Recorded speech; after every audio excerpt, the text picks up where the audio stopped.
We're going to combine kind of the intro with chapter 1 because chapter 1 is really also kind of an introduction. So a lot of the things that people have heard before and are familiar with in Tanya, a lot of it, it's just thrown down in chapter 1. Because chapter 1 is going to give us a lot of the terms that we're working with. It's got to define stuff for us. And also, in a way, chapters 1 through 8 do that. So the first 8 chapters are really definition sort of chapters to explain stuff. These are the materials that we have. And now, from chapter 9, now see how it actually applies. We have a lot of the applicable stuff beforehand, but chapters 1 through 8 is a lot of defining of that stuff. Tanya is one of the most practical and realistic ever.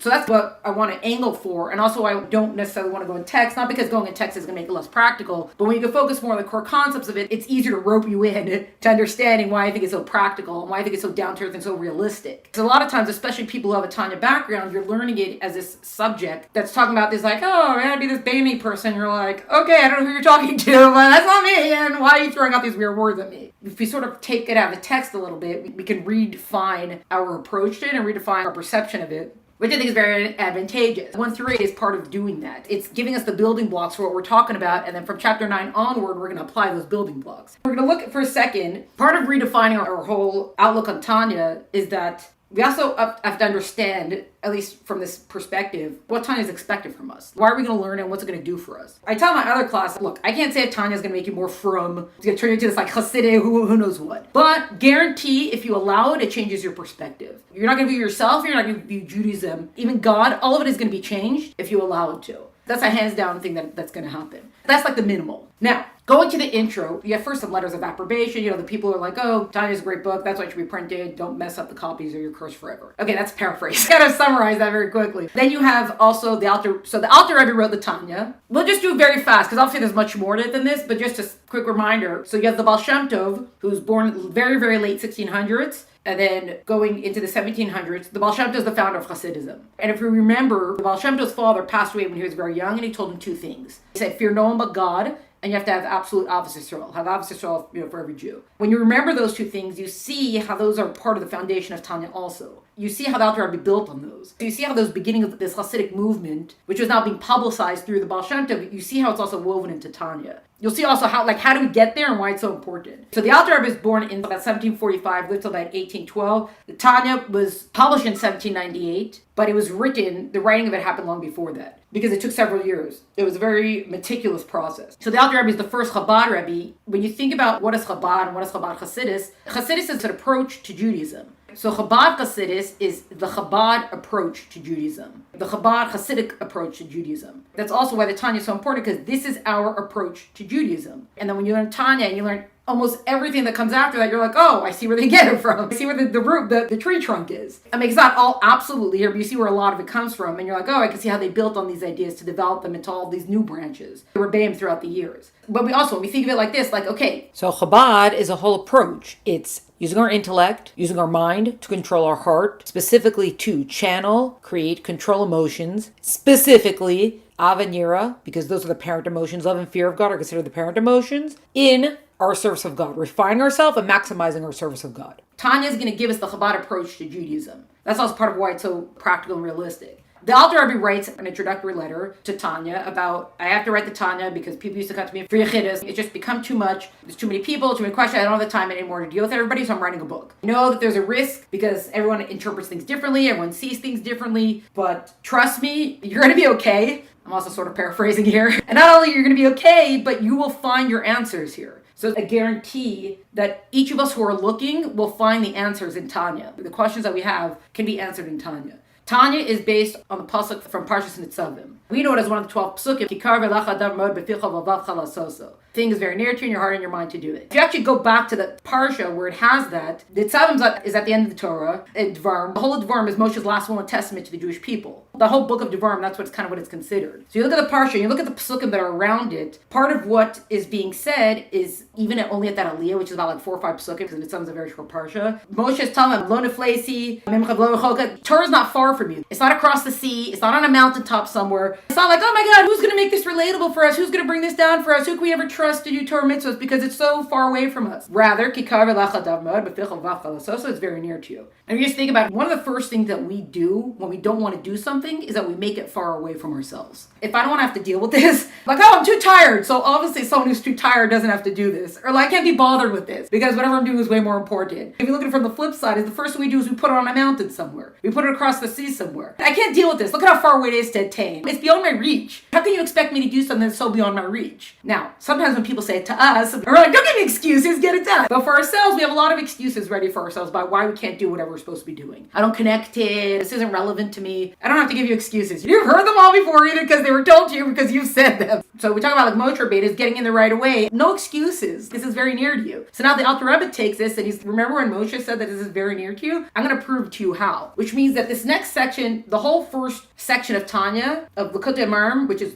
53 chapters. The whole 53 chapters are going to prove why this is close to you. You're like, well, it doesn't feel close to me. I don't wake up every day like, woo, mitzvahs! I can't wait to daven. I'm so excited. I don't wake up like that. So what do you mean? This is like, I don't feel it. So the first thing we have to do is we're going to have to break ourselves down. We have to strip away all the layers. We have to explain what our makeup is. And then once we explain the way we work, we get to the root of everything. Now we could tell you now what happens. Take all these functionings and put them together and now see what happens when you actually try to apply it in your daily lives. Or try to apply it to this idea of kikar v'lecha. This is the theme. This is the point that we keep going back to. That this is actually real and accessible to us. And it's realistic. The Alter Rebbe doesn't call himself an author. He calls himself a compiler. For a second you're like, okay, if you're a compiler, what's left for the rest of us? Because this is a monumental work that changed everything. This you would see more in text. What the Alter Rebbe is doing is he bases everything. There's different psukim from Gemara and from Tanakh, from everywhere, showing us the thread that actually ties them all together in Hasidic outlook. So it's not like, oh, look, I invented this new way of thinking. And it's not even like, oh, from my Rebbe, I took this new way of thinking, and I've just expanded it according to my own understanding. Look, all of these were here for us already. We, as common folk, never knew how to tie them together to open up a pathway of service. So kikar v'lecha is our starting point for the pathway of service that's going to be opened up through all these verses and through everything that the Alter Rebbe has not tied together for us. He showed us like the new thread that combines all these verses.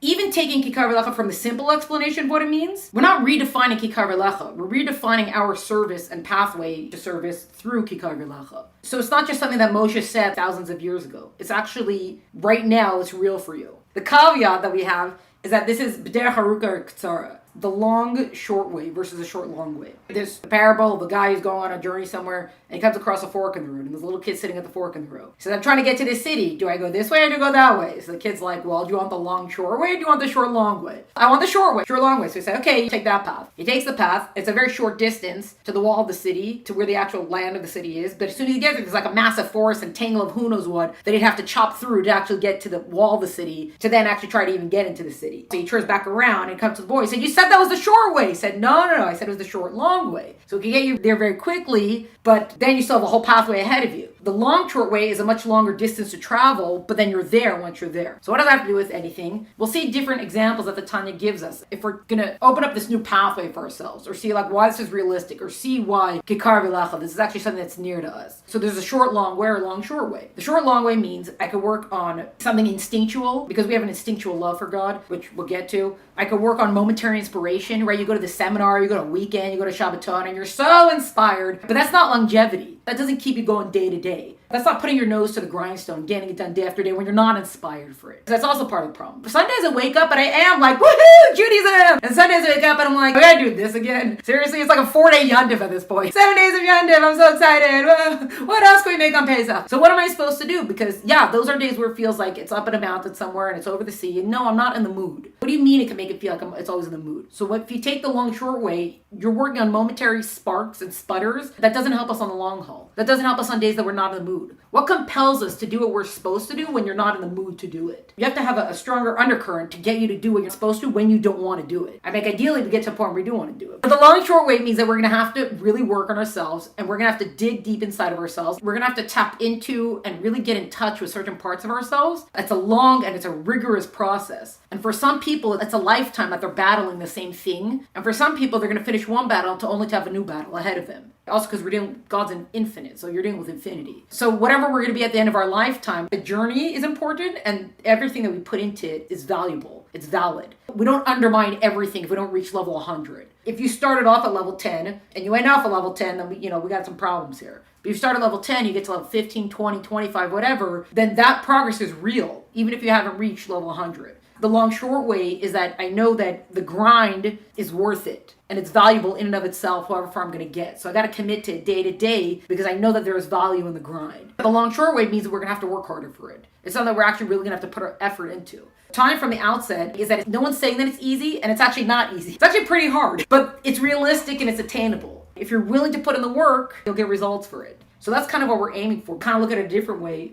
Let's say there's whatever the mitzvah is that I want to convince you of that's such a beautiful, important mitzvah to do. I want to convince you like Shabbos candles. So I go out on the street or speak to people in shul, talk about how beautiful Shabbat candles are, bring light and peace into the world, and etc., etc., etc. Maybe with a lot of convincing or a little convincing, I could eventually convince someone to light Shabbat candles. That's good. That's a very good thing. I've convinced them not to light Shabbat candles, and they always think of it as a beautiful mitzvah. But now what about all the other mitzvahs? Their divine service, sometimes it does, but I can't automatically rely on only having convinced them about Shabbat candles to then open up pathways for every other mitzvah for them. Sometimes the starting point does lead to more things, and sometimes it might only stay at the one mitzvah. So now, what if I actually had time to sit and explain to somebody why serving God is actually important? This is a different angle. What if I could sit and explain to someone and talk about, are you grateful for everything that you're given in your life? And every day you wake up and, wow, I can move my fingers today. And every day you wake up and you're like, it's a good day to be alive because I am alive. Who gave that to you? Do a deep dive into God and godliness and all that sort of stuff. Maybe I could get you to a point, or ideally I could get you to a point where you're going to have such love or awe or fear or respect for God that it almost doesn't even matter what the mitzvah is anymore. It doesn't matter what God wants of me. Because my feeling for him is so deep and so much, I'm going to automatically do whatever he wants. That's a long, short way. That means that even on the days that I'm not in the mood, think about someone who you're friends with. There are some days that they're asking you, like someone who you're good friends with. Some days they're like, hey, can you help me with whatever? And you're like, oh my God, I'm so not in the mood. Why don't you always have to ask me? As soon as I sit down, they always have to call for favors. But if it's someone you really care about, you're going to pick yourself up and you're going to go. It doesn't even matter the fact that what they asked you for was a 4-minute favor or it was a 2-minute favor. It doesn't matter because your friend asked you, so you're going to show up. In this kind of way, we want to get ourselves to the point, ideally, where through love and awe and fear of God, we're going to get ourselves to the point where it almost doesn't even matter what we're being asked for. It doesn't even matter what the mitzvah is because God asked it of us. Because God says you can't do this, or because God says this is the stuff that makes me happy and this is what makes me sad, we're automatically going to do it. Just because I have so much feeling for you, I'm going to get it done. That's also what gets us through the long haul. What gets it through the days where I'm kind of like, whatever, but I'm like, wait, but I don't want to mess up the relationship I'm building. Now, all that sounds like this big idealistic whatever, but the Alter Rebbe is telling us actually, kikav yelacha. It's actually very near to you. We didn't start chapter 1 yet. That's why you have 53 chapters to prove it to us. To prove to us that all these things that I'm telling you could actually get to the point where I've deepened my love and appreciation of God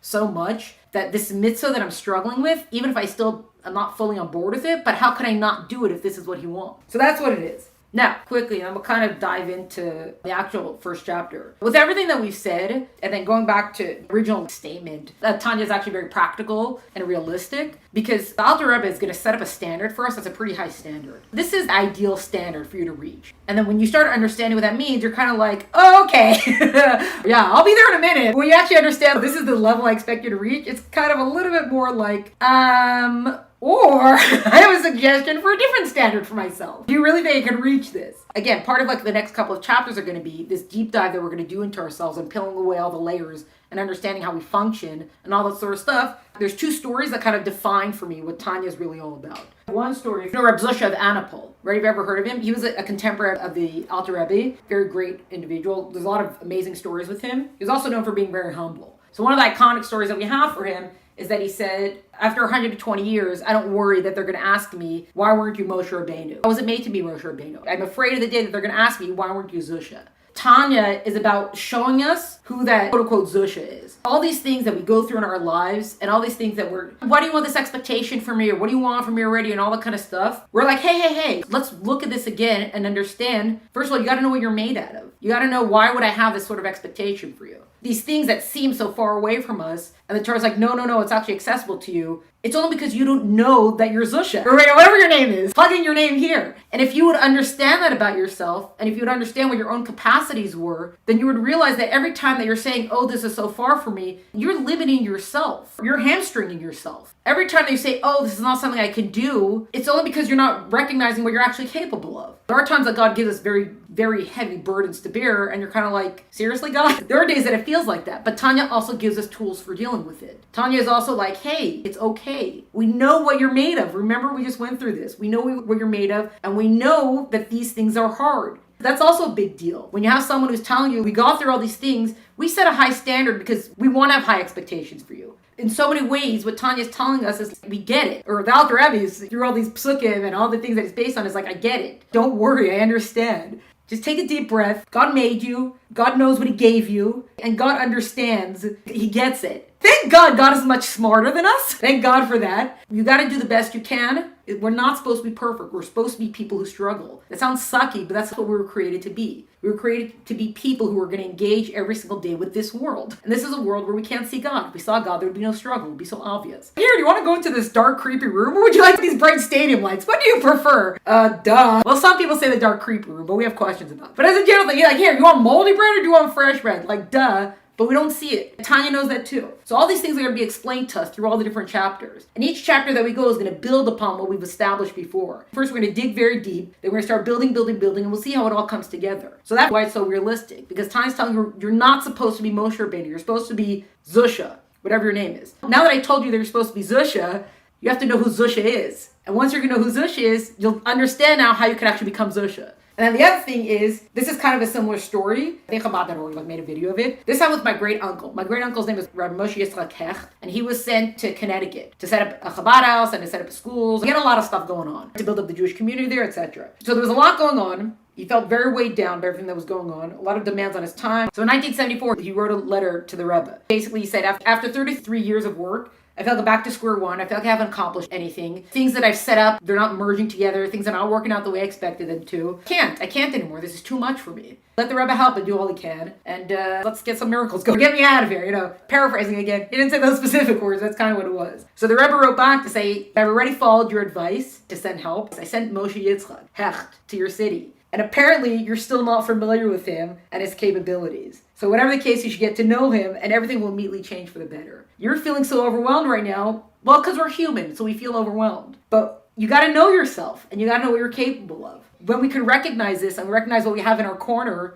and going for us, that can help us get to know ourselves a little bit. Tanya does both of those. It teaches us, remember you're only supposed to be Zusha, but now also who's Zusha. And sometimes when you feel so overwhelmed, we're not in touch with our true selves. We're not in touch with what's supposed to be going on, with what everything is. We let other things get in the way. So if we get in touch with ourselves, then we can reorient, we can reset ourselves. Anyways, that's all the introduction. Now we'll do chapter 1 in like 4 minutes. The reason why I spent so much time on this whole intro part of it, is just because I wanted to give the perspective of the angle I'm approaching Tanya from. Tanya's something that can be approached in a lot of different ways. This is the angle of approach for Tanya for me. The getting in touch with the self and just understanding what we've got going on and just understand what the real expectations are. So sure, the high bar is set, but again, it goes back to we get it. God didn't just make you and then forget, oh, what parts did I put in here? He knows. You just got to take a deep breath and he knows. Now, it doesn't mean I don't have questions for him. A list of questions. Now we actually start with Tanya. As we said, that the Alter Rebbe calls himself a compiler, Tanya takes a lot of different psukim from all over the place, and it's going to build the whole case for Chabad Chassidus. So the first Tanya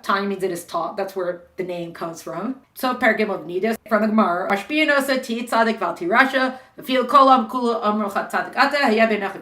Before the soul comes down into the body, the soul has to swear you're going to be a tzaddik, you're not going to be a rasha. Even if the whole world tells you that you're a tzaddik, you have to see yourself as a rasha. Okay, well I can do that. So that's statement number 1. Now, the Alter Rebbe automatically counters it. He says, we have also, I think it's from Pirkei Avos, where it says, Balti Rasha b'pnei atzmacha. Don't view yourself as a rasha. Because if I'm only going to think of myself as a rasha, you're a sinner, then either I'm going to give up or I'm not going to take this seriously. Like, well, what do you want from me? I'm a sinner. That's the other question Tanya's going to answer. What do you want from me already? So how do you reconcile the two? How do you say you're supposed to be a tzaddik, and even if people tell you you're a tzaddik, you have to see yourself as a rasha? Oh, by the way, but also don't see yourself as a rasha because then you're just going to give up. So here's where the Alter Rebbe now introduces the 5 categories of people. We have rasha v'tovlo, rasha v'ralo, Beinoni, tzaddik v'tovlo, tzaddik v'ralo. 2 kinds of rasha, the Beinoni, and 2 kinds of tzaddik. This actually comes toward the end of the chapter. But from the outset, the Alter Rebbe tells us most people were not born to be a tzaddik. The level of tzaddik that we are working at here, obviously we're going to have to define these terms, which are going to come in the chapters to come. Talking about a tzaddik is not just someone who you put on the scales. Well, you're 52% tzaddik and you're 48% Russia, so boom, now you're a tzaddik. You did more mitzvahs than sins in your lifetime, so tzaddik. The Alter Rebbe says that's a borrowed term. That's a term that they got to use, when you have the scales, and so we're going to use the term there. As far as Tanya goes, that's not what a tzaddik is. Tzaddik is someone who's on a totally different level. The level that the tzaddik is supposed to reach is such a high level, and this level of, almost like a perfection kind of, that they're supposed to reach. This is not something for everyone. So it goes back to, why weren't you Moshe Rabbeinu? Because you're not supposed to be Moshe Rabbeinu. You're supposed to be Zusha. We have to understand that this level of tzaddik is not for all of us. To the point that God knew that it wasn't going to be something that most people would be able to reach. So he took all the tzaddikim that were born throughout the years and he sprinkled them throughout the generations. You get a tzaddik and you get a tzaddik. You too get a tzaddik. Every century gets a tzaddik. Again, I'm paraphrasing. The level of tzaddik that we're talking about here, because it's not for everyone, each generation has this group. There's a few of them in every generation. Different kinds of people who fall into this category. Now also, that's okay because we were not born to reach this level. The level that most of us, almost everybody was born to, was the level of the Beinoni. Now, you see the word Beinoni, you're like, Beinoni means between, from the word Bain. So I just got to be like a 50-50. I can do a 50-50. I can do that. It's not too bad. Now, what's the first problem? When they're discussing these terms in the Gemara, Rabbah says, I am a Beinoni. And then Abaye says to him, well, if you're a Beinoni, then you've left nothing for the rest of us. Rabbah was someone who always spoke words of Torah. The Malcham of us, because he was always talking words of Torah. You couldn't take him. So if you're the Beinoni, then what are the rest of us? So you can say, oh, did Rabbah make a mistake? Rabbah was like, look, I see there's 5 terms here, but I want to be humble, so I'll just take the middle. And also, if we're saying that a Beinoni is 50-50, what are you saying, like 50% of what Rabbah did was sins? No, that's not possible either. Again, the Malcham of us couldn't even take him. So what's going on here? How could Rabbah see himself as a Beinoni? We have to figure out, what does Tanya say a Russia is for the 2 levels of Russia? What does Tanya say a Beinoni is? And what does Tanya say a tzaddik is? Especially because Tanya tells us you are supposed to be a Beinoni. And a Beinoni, by the way, is somebody who never sins. Oh, okay. Right. And this is dear to me. To be a Beinoni. Okay. So that's what it is. Now, also just to define and make sure we understand, we're not talking here about Yetzer Hara and Yetzer Tov. We're not speaking those kinds of terms here specifically. When we say Rasha or Tzaddik or those kind of things, the Yetzer Hara and the Yetzer Tov, they're inclinations for things. They come up, but that's not where our focus is not going to be on those things. Where's our focus actually? So this is something that's very groundbreaking. Most of us are familiar with it at this point. We've heard it before, but then you can imagine the Alter Rebbe said it. Especially also, let's pause for a second. If you go back to the years when the Alter Rebbe lived, and when Chassidus is coming around, the 1600s and the 1700s, those are the years where they used to have the traveling preachers who would go around and tell people, all the unlearned people, what sinners they were. If you look in Jewish history, we never had Middle Ages and the blackout time where no one was learning. We always had great Torah scholars, very learned individuals. But over time, the gap between the learned and the working class grew. It became the scholars are it. Well, scholars, wealthy people, whatever. And then there's the peasants who work the field, and they're a bunch of sinners. A lot of them didn't have proper education. You couldn't. You had to go work in the fields. They couldn't afford it or had to help in the family. There was a massive divide, and then you'd have the traveling preachers to kind of arouse people to do tshuva. They would tell them what sinners they were, and you're all going to burn in hell. So Chassidus didn't really like this approach. That's part of why the Baal Shem Tov would go around and tell people how much God loves them so much. You're not going to burn in hell. It's okay. You be the best you. Try as hard as you can. So this is very important, especially because we're going to be talking about Russia, Beinoni, tzaddik. It's all very important for us to realize. Tanya tells us, and this is where we start from the realistic thing, you have 2 souls. There's technically a third soul, but they say that that third soul is who Tanya's talking to. Because you have the 2 sides that are fighting against each other, and then who's going to be the arbiter. So that's the third soul. You have one soul that's a Nefesh Elokis. People who are much smarter than I am, Rabbi Jacobson or Rabbi Shais Tao, because Tomanis Friedman or Dinstein, they all have different ways of explaining what do we mean by a soul. Shais Taub's thing is that it's a drive. This is a drive that's within you. Rabbi Jacobson calls it a consciousness. So if any of those words work better for you, you could plug it in for soul. You have one soul that's a Nefesh Elokis. The Nefesh Elokis, it's a literal part of God, and it lives for God. So anything that is God, that's Nefesh Elokis. Why do we give tzedakah? God. Nefesh Elokis. Why do I light Shabbos candles? God. Nefesh Elokis. Not, because it's so beautiful. That's all Nefesh Elokis. Next, you have a Nefesh Bahamas. We translate it as an animal soul, but it's a natural soul. It's an instinctive soul. Sometimes people don't like the word animal, even though it's a literal translation, because they think, you're talking about a beast mode, or, you're such an animal, blah, blah, blah. So they don't like that translation of it, but it's an animal soul because it's instinct driven. It's about self-preservation, self-satisfaction, self-pleasure, and stuff like that. Even mitzvos that come with an element of self-satisfaction are coming from the Nefesh HaBahamis. We have to understand that the Nefesh HaBahamis is actually a large range of what it does. So on the one hand, it's all the materialistic desires and all the, all that kind of stuff. But on the other end of the spectrum, there's a lot of good that comes from it. The difference is that this good is coming from more of our own understanding versus coming from, because God. That's all nefesh elokis. So if someone gives a lot of tzedakah, first of all, take it. If someone gives a lot of tzedakah, you build the building, put their name in whatever font size they want. Beautiful. Good. Don't take away from someone's mitzvah. But if I'm giving the money for tzedakah because, it makes sense to me, like I like this mitzvah, that's all great. That's all the nefesh habahamis. We have to understand where the divide is, because it's going to affect us in the chapters to come. Now, they say that there's a nefesh hasichlis, that's the third soul. Nefesh hasichlis, the intellectual soul. It's sort of an extension of the nefesh habahamis, the nefesh hasichlis, but that's who they say Tanya's talking to nefesh hasichlis. I only just learned about that, so apparently that's a thing. Back to nefesh habahamis also for one thing, because especially also when you speak to other people about it, Alter Rebbe also tells us that a Jewish person has a nefesh elokis and nefesh habahamis, and a non-Jewish person only has a nefesh habahamis. They would also have a nefesh hasichlis. They have them both also. So a lot of people get very upset. When you say non-Jews are animals, first of all, no, that's not what we're saying. And we're not saying that they're less human either, because you can't say that. God forbid. From my understanding of it, we are just created with different spiritual missions. God doesn't confetti the world with creation. Oh, look, that square needs a person. Boom, we'll create one. Everyone's created with purpose, but because a Jewish person, our purpose is to be a light unto the nations, to bring God into the world. And Torah and Mitzvot, we needed something extra. We kind of needed an anchor. We kind of needed like a booster pack. It's just you were created with one mission, and the Nefesh HaBahamis and the Nefesh HaSichlis is what you need for your mission. You could have somebody in the Navy complain that the Navy SEALs gets cooler equipment. Well, then if you want the cool equipment, become a Navy SEAL. But you got to commit to the Navy SEAL life. So that's kind of, for me, that's kind of how I see it. Also, if you think about the Nefesh HaBahamis, so you can have dogs, pit bull, who can maul people's faces off. But also, you can have dogs who are service dogs. And that's incredible. Or you can have dogs, they jump into the river and they save a drowning kid. That's incredible. So it's not a negative thing to call it an animal soul. It just seems like that when people are like, so we're all a bunch of animals. Like, no,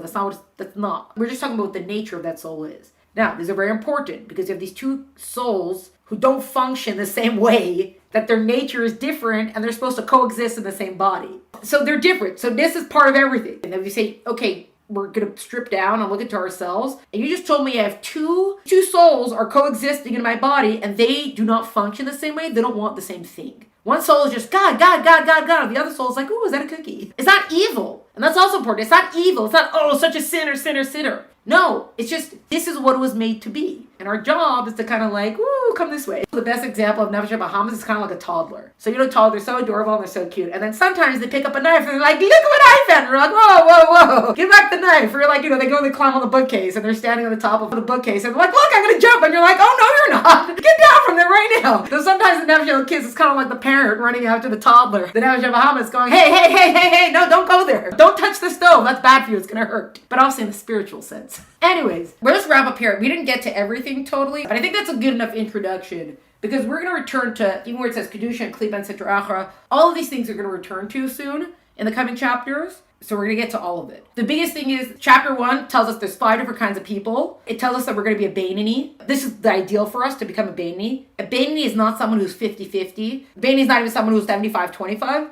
A Beinoni is actually somebody who never sins, but he daily battles his desire for sin, which is very different. We have the two souls. We have Nefesh Elokis and Nefesh HaBahamis. These two souls, they're created differently. They're geared differently. They have different desires and wants. Nefesh HaBahamis, where a lot of our negative character traits will come for that. That's why we have the 4 elements there: fire, water, earth, and air. Fire is anger and arrogance. Water is appetite for pleasure. Hedonism. Air, scoffing, auto talk, boasting, frivolity. These are things without substance. That's why they're all part of air. And then earth, sloth, depression, things that weigh us down. We sort of return to these. A lot of times we'll talk about different transgressions or things like that and like how they kind of stem from these elements. And then also the Nefesh HaBahamis is capable of very positive things as well also. But because of where it's coming from, that's why it could still be the Nefesh HaBahamis, even though it's a good thing, or even though it's a mitzvah or something like that. Just a side thing, these negative attributes that are part of the Nefesh HaBahamis, there's also ways that they can be kind of flipped toward the positive. Not just that, there's a positive counterpart to these. So for example, fire, which is anger and arrogance. Arrogance is considered, it's basically the parent of all negative traits. That's come up much later in Tanya about transgression and what the other side is and all these things. So the general idea is that basically everything stems from arrogance is what allows, God forbid, any of this to happen. So